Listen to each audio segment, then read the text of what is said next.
Good morning, class 7th students. So it's our next video, or we can say the last one from this chapter. Okay, that means from chapter number 4, air. So today we are going to read in this video about the elements that influence the weather and climate. Here is written the elements that influence the weather and climate. They are temperature, pressure, winds, humidity, precipitation, sunshine and cloudiness. यानी हमारे आसपास जो मौसम होता है, weather होता है या क्लाइमेट यानी जलवायु होती है, उनको कौन कौन से एलिमेंट्स या घटक जो होते हैं वो क्या करते हैं, इन्फ्लुएंस करते हैं, प्रभावित करते हैं, जिनकी वजह से मौसम या जलवायु पर असर पड़ता है, यानी वेदर और क्लाइमेट चेंज होते रहते हैं. Okay, so that elements are temperature, pressure, winds, humidity, precipitation, sunshine and cloudiness. So humidity से you all are well aware, humidity means the presence of water in the air. It is called ardrata in Hindi. Okay, in English moisture and humidity, these are the two similar words for the same thing. Winds, moving air is called wind. Wind के types होते हैं वो हम पढ़ेंगे आगे जाके. And pressure, air pressure क्या होता है, okay, low pressure, high pressure.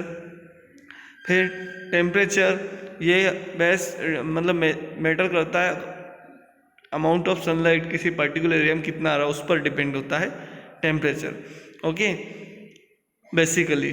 फिर प्रेसिपिटेशन, प्रेसिपिटेशन के फॉर्म्स होते हैं, रेन के फॉर्म में हो सकता है, हेल यानी वो ओलावृष्टि के रूप में हो सकता है, या वो स्नोफॉल में हो सकता है, यानी बर्फबारी के रूप में हो सकता है. ओके, फिर सनशाइन एंड क्लाउडीनेस यानी बादल का होना. So first element which affect the weather of और climate of a area is temperature. Now read about it. Temperature कैसे बढ़ता है घटता है किसी पार्टिकुलर एरिया का. Temperature refers to the degree of hotness और coldness of the air. Temperature का मीनिंग होता है किसी पार्टिकुलर एरिया में हवा की कोल्डनेस या हॉटनेस का बढ़ना या घटना, इसको हम बोलते हैं temperature. The main source of the heat is the insolation और the amount of solar energy received by the earth. पृथ्वी जो सोलर एनर्जी यानी सूर्य की रोशनी से जो हीट रिसीव करती है और उसको फिर रिलीज करती है, इसको बोलते हैं इंसोलेशन. ओके, तो इंसोलेशन ही हमारी अर्थ पर मेन सोर्स है हीट का. किसका? हीट का, यानी गर्मी का जो मेन मुख्य स्रोत है, मेन सोर्स है अर्थ पर, वो प्रोसेस है इंसोलेशन, जिसमें क्या होता है, अर्थ सन की हीट को एब्जॉर्ब करती है और फिर उसको रिलीज करती है और अपनी टेम्परेचर को मेंटेन कर रखती है. The amount of heat depends upon the latitudinal location of any place. यानी किसी पार्टिकुलर प्लेस पर कितनी हीट होगी यह डिपेंड करता है कि जो है वो एरिया किस लेटीट्यूड पर आ रहा है. वो 0 डिग्री लेटीट्यूड यानी इक्वेटर पे है, वो 23.5 डिग्री लेटीट्यूड यानी नॉर्थ यानी ट्रॉपिक ऑफ कैंसर पर है, वो 60 डिग्री लेटीट्यूड पर है, या वो 90 डिग्री नॉर्थ लेटीट्यूड पर है. ठीक है. It is higher in places near the equator. यानी टेम्परेचर या हीट कहाँ पर ज़्यादा होगी, जहाँ पर जो वो प्लेसेस जो इक्वेटोरियल रीजन में आते हैं, यानी या तो इक्वेटर पर हो या इक्वेटर से के पास में हो. एंड डिक्रीजेस पोल वार्स, यानी और जैसे जैसे आप यानी 0 डिग्री लेटीट्यूड से आप जैसे जैसे 90 डिग्री नॉर्थ या साउथ की तरफ बढ़ेंगे तो ये जो है हीट जो है कम होती है, या यूँ बोलिए टेम्परेचर कम होता जाएगा. The amount of insolation received differs from season two season. और इंसोलेशन का ये जो प्रोसेस होता है, यानी हीट रिसीविंग की जो कैपेसिटी होती है अर्थ की, वो सीजन टू सीजन अलग अलग होती है. यानी ठंड में कम होगी, ड्यूरिंग द विंटर सीजन कम होगी और समर सीजन में ज़्यादा होगी. And also between day and night, और दिन और रात में भी फर्क पड़ जाता है. दिन में ज़्यादा इंसोलेशन, हाई इंसोलेशन होगा, रात में कम इंसोलेशन, लो इंसोलेशन, क्योंकि रात में कम सन बिल्कुल नहीं आता है ना. The temperature of any place also depends upon its height. किसी प्लेस का टेम्परेचर जो है उसकी हाइट पर भी डिपेंड करता है ना. अबव सी लेवल की, वो समुद्र से कितना ऊंचा है. अगर ज़्यादा ऊंचा है तो वहाँ समुद्र के बिल्कुल पास है तो वहाँ पर ह्यूमिडिटी ज़्यादा होती है तो टेम्परेचर ज़्यादा होता है. फिर अगर वो एरिया ज़्यादा ऊंचा है, जैसे 4000 मीटर की हाइट है या 5000 6000, तो टेम्परेचर बिल्कुल डाउन हो जाता है इन हाइट्स पर, यानी ज़्यादा हाइट पर टेम्परेचर कम हो जाएगा. And its distance from the sea, यानी समुद्र से कोई जगह दूर है तो वहाँ पर भी टेम्परेचर कम होगा एज कम्पेयर टू द, और कोस्टल समुद्र के पास में है तो टेम्परेचर ज़्यादा होगा. तो ये कुछ फैक्टर है, कुछ रीजन्स है जो अफेक्ट करते हैं टेम्परेचर के अमाउंट को, कि कहाँ पर टेम्परेचर ज़्यादा होगा और कहाँ पर टेम्परेचर कम होगा. ठीक है, तो मैंने आपको बताया. Places located near the sea will experience moderate temperature, but those away from the sea will generally experience extreme of temperature, sorry थोड़ा सा रॉन्ग हो गया, ये बोल रहे हैं कि वो जगह जो समुद्र के पास है वहाँ पर टेम्परेचर मॉडरेट होगा, यानी बहुत ज़्यादा गर्म भी नहीं होगा, बहुत ज़्यादा ठंडा भी नहीं होगा, लेकिन वो जगह जो समुद्र से दूर है वहाँ पर एक्सट्रीम ऑफ टेम्परेचर यानी बहुत ज़्यादा गर्मी आपको देखने को मिलेगी। Now of course the temperature recordings are never slowly dependent on any one factor, यानी किसी प्लेस का टेम्परेचर क्या होगा कितना होगा ये हमेशा सेम नहीं हो सकता, क्योंकि कोई एक फैक्टर इसके लिए रिस्पॉन्सिबल नहीं होता है।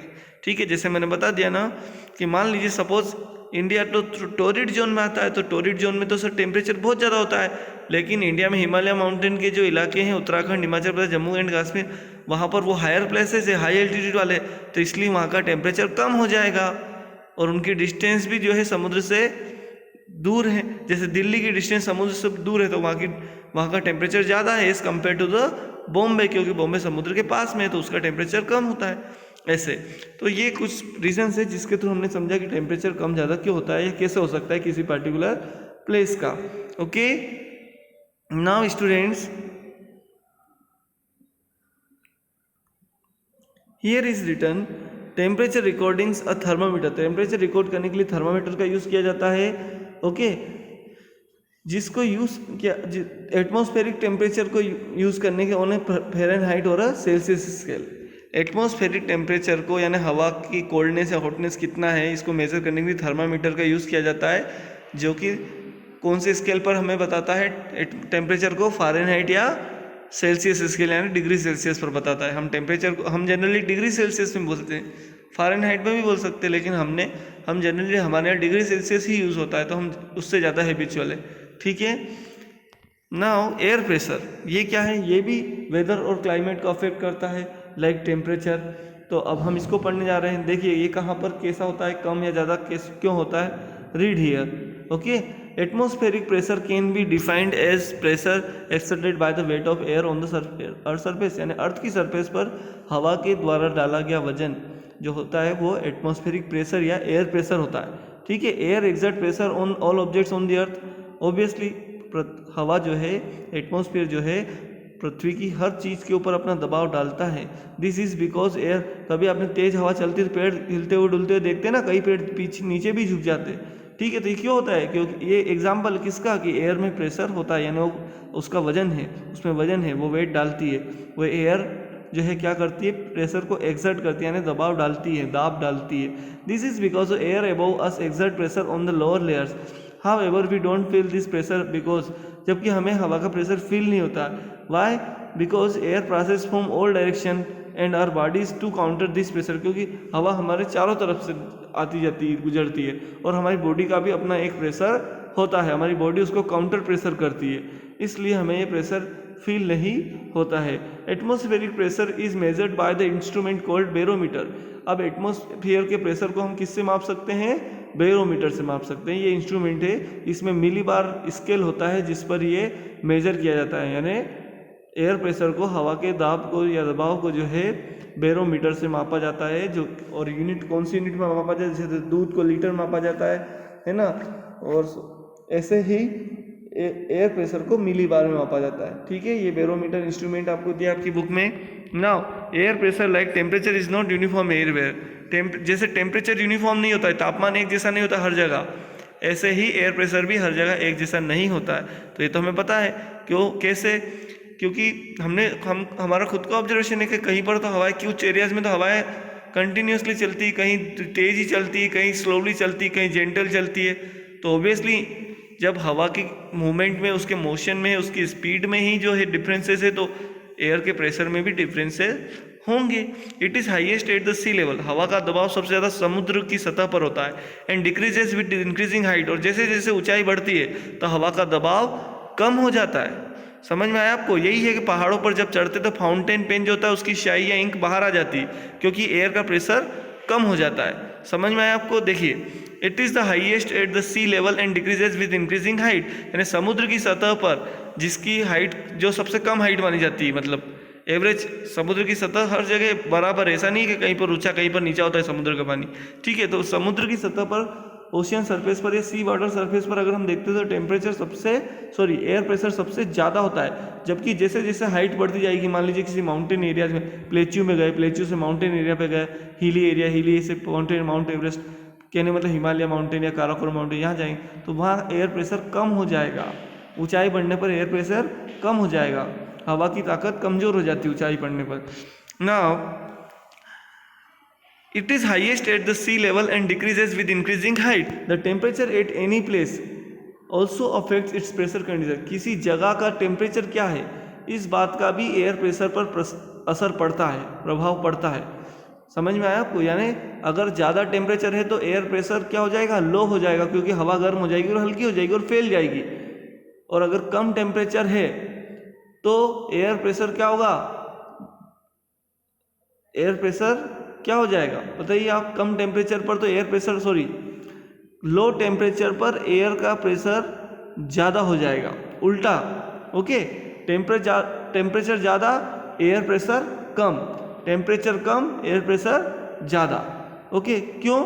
क्योंकि टेम्परेचर ज़्यादा होगा तो हवा ठंडी गर्म हो जाएगी, हल्की हो जाती है और फैल जाती है, तो उसका प्रेशर कम हो जाता है। ठीक है, यानी गर्मियों में एयर प्रेशर कमज़ोर हो जाता है और ठंड में एयर प्रेशर मजबूत होता है, यानी वो ज़्यादा होता है, क्योंकि वहाँ पर टेम्परेचर कम हो जाता है। समझ में आया आपको? इनमें इन्वर्स रिलेशन है।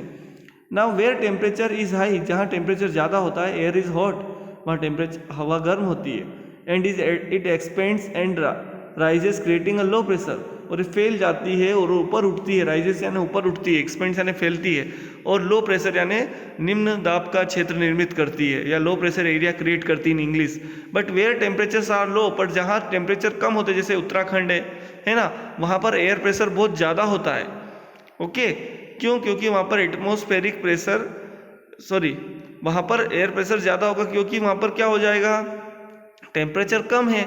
लेकिन उत्तराखंड को छोड़ दीजिए, आप एग्जाम्पल ले लीजिए उत्तर प्रदेश का, क्योंकि उत्तराखंड तो हिली रीजन है, तो वहाँ पर दूसरा फैक्टर आ जाएगा। आप सोचेंगे सर वहाँ पर हाइट भी तो ज़्यादा हो गई ना, तो वहाँ तो एयर प्रेशर कम होगा, क्योंकि वहाँ हाइट बढ़ गई है। तो उत्तर प्रदेश का एग्जाम्पल ले लीजिए, जो कि प्लेन एरिया है बट समुद्र से दूर है, ठीक है, और थोड़ा हाई है as compare to the coastal areas.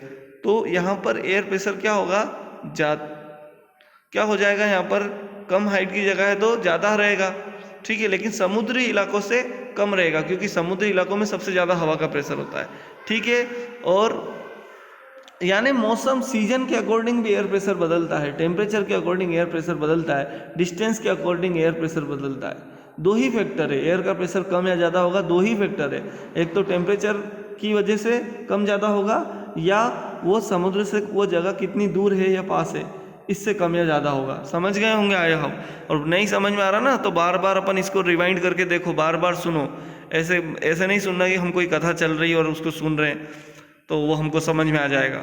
Bar bar rewind करिए आपको, क्योंकि ये एक दूसरे आपको थोड़ा कन्फ्यूजन लाइक आपको लगेगा, तो उसको अवॉइड करने के लिए रिपीट कर लिया करिए, रिवाइंड कर, ताकि अच्छे से समझ में आए। ठीक है, ऑलमोस्ट वैसे ही डिलीवर करने की कोशिश कर रहे हैं जैसा क्लासरूम में करते हैं। ओके, तो आप समझ गए मेरा कहने का मतलब क्या है? ओके, तो बाद में आपको प्रॉब्लम नहीं हुई, इससे अच्छा है, बेटर है आप इससे अच्छे से अंडरस्टूड करें।